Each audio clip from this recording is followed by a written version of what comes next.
This is the terrifying account of a young man's stay in a place known only as the Village of 40 Daughters. Before we dive in, know this.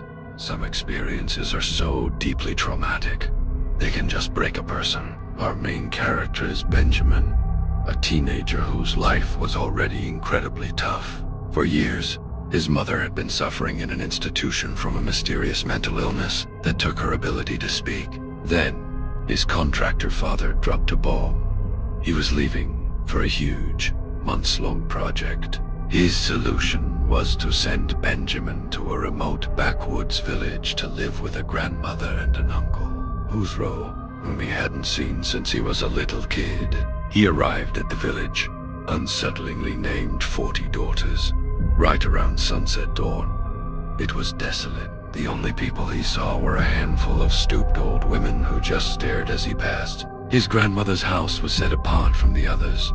Perched on a hill overlooking a forest, his welcome was anything but warm. After a brief, tense chat, his father bolted, but not before issuing a command. Stay close to the house and do exactly what your grandmother tells you. Benjamin's grandmother gave him one simple rule, but the way she said it was dead serious. Looking him straight in the eye, she stated, "Whatever you do, don't open the door." The first night was creepy, filled with normal countryside noises like dogs barking and jackals howling in the distance. But the second night was something else entirely, but totally dead. Unnatural silence fell.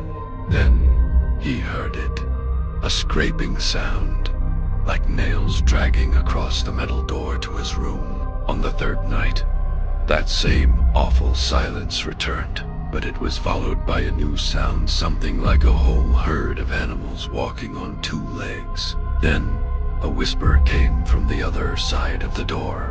It was a voice he thought he'd never hear again. His mother's, the voice she had lost years ago, was back, whispering, "Benjamin, won't you open the door for Mummy?" Overcome, he rushed for the door to let her in. But Uncle Hosro, who couldn't speak and had a cognitive disability, threw his entire body in front of the door, shaking his head, his eyes wide with panic. The absolute terror in his uncle's eyes stopped Benjamin cold, confirming that this would Part 3. The village's secret. After 3 nights of sheer terror, Benjamin was done. He demanded his grandmother let him call his dad. She reluctantly led him to the only phone in the whole village. Inside a tiny shop, with shaking hands, he dialed. The phone rang, and someone picked up, but it wasn't his dad. It was his mother's voice again, but this time it was cold and clear as a bell. All she said was, "Why didn't you open the door?" Benjamin dropped the phone in total shock. Just then, a jeep pulled up, with 5 young guys looking for a place to camp. His grandmother tried frantically to warn them off, claiming the night was dangerous, full of wolves, and that the locals didn't like strangers. But the shopkeeper just laughed, dismissing her, and pointed them toward a beautiful forest with a spring which just happened to be right behind the grandmother's isolated house. Walking back, Benjamin's head spun. He finally worked up the nerve to ask his grandmother the question that had been eating at him.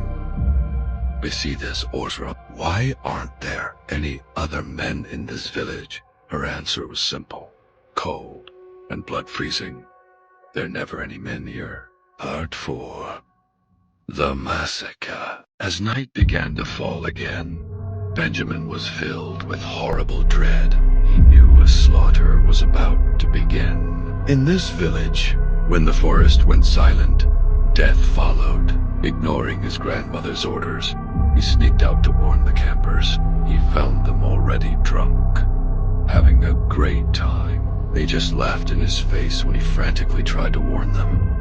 Then, it happened.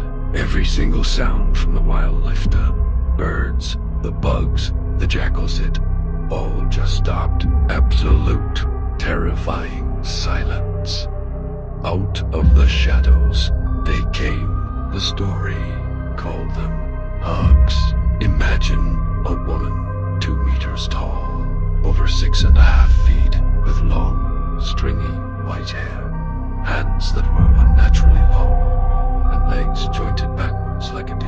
It was a slaughter.